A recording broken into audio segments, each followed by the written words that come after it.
Здравейте, аз съм Марко Лютяри и днес искам да ви приготвя една хубава, лесна и вкусна салата. Айде да започваме моите рецепта. Вземем малко тиква, малко от гъби, също ще ги режем. Пускаме всичко в тиган. Добавяме една щипка сол, след къде се ми ги сортира съвсем малко, ги спираме.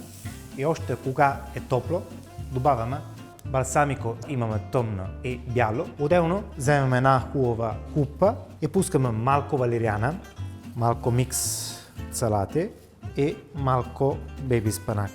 Ще използваме няколко чери домати и пускаме репички. Тази част ще окусяваме с зехтин. Ще използваме червено балсамико и объркаме и довършиме с тофу. Довършиме с последната капка зехтин и моята салата е готова. Надявам се да ви харесва. От мен Марко Лютяри. Бон апетит!